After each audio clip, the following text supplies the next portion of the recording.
Hey, what's up guys? My name is Joe and today we're gonna be doing some hairstyles that don't require a blow dryer and really don't require that much effort, but they still look good. Group hug. Now I'm gonna be showing you 3 in this video. 2 of them require the exact same styling process, so I'll just switch it up.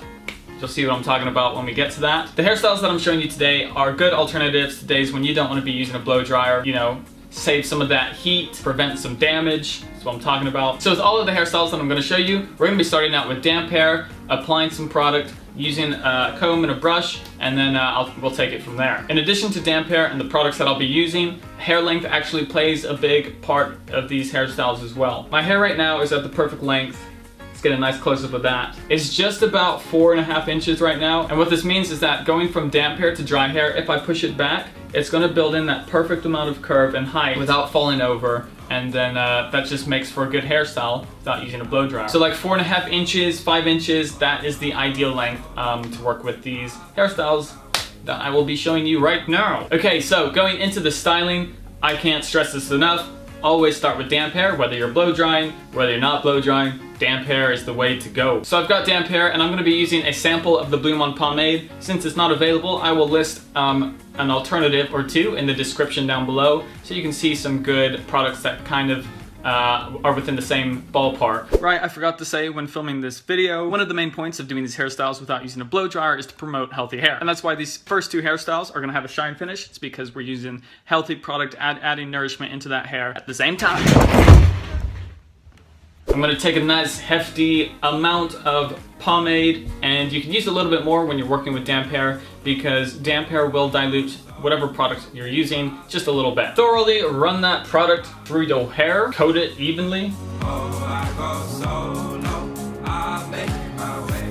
And once you've distributed all over, I'm gonna be taking a brush and just pretty much combing my hair all back. This is gonna make all my strands go in the same direction, which is beneficial for the final result.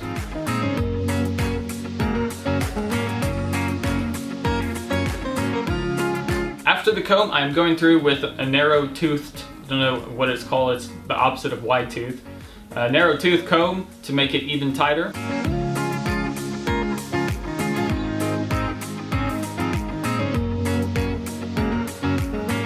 And once that's done, I'm just going to run my hands through and break it up a bit.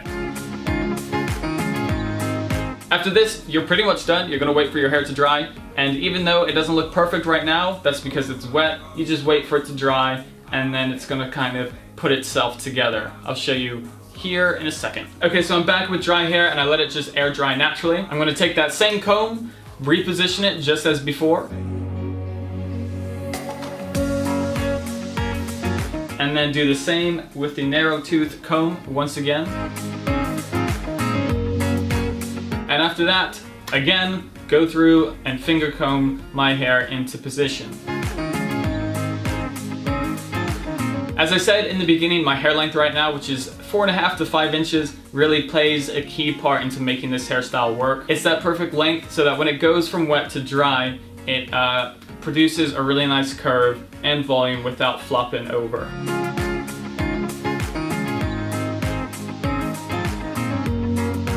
For the second hairstyle, I'm working off of my first one. I'm just gonna take my same comb and create a bit of a side part. This is gonna be a messy side part, doesn't take that long. Just choose a bit, run your comb through, pull that side down, fix it up, and then there is your second hairstyle.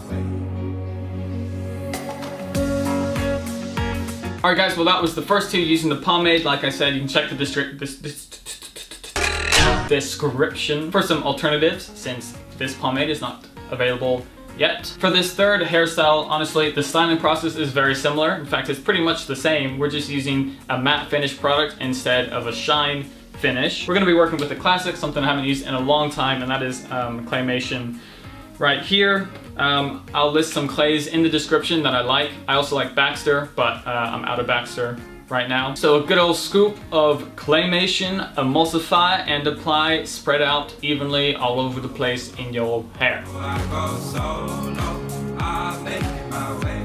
Once this is done, we're going to be repeating the same steps as before. I'm taking my brush and distributing, combing my hair in a backwards direction, and after that, switching over to my narrow-toothed comb and doing the exact same, making it tighter.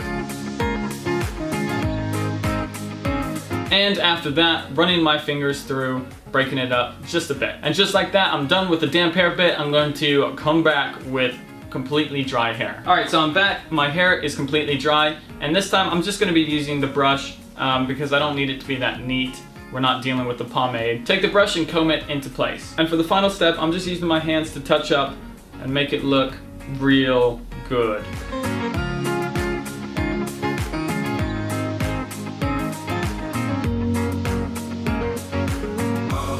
Okay, well, those are my 3 different hairstyles for you that do not require a blow dryer. I can't emphasize enough how the hair length really plays a key factor into making these hairstyles possible. As I said, between 4.5 to 5 inches. Make sure to check the description for product recommendations. I wanted to switch it up from using original because I use that quite a bit. But of course, you can still purchase it if you haven't tried it yet. In the description down below. Okay, well, I think that is it for this week's video. Thank you guys for watching. If you liked it, please help me out by clicking that like button. Social networks such as Instagram, Facebook, and Snapchat in the description down below. Thanks for watching, and I'll see everybody next time.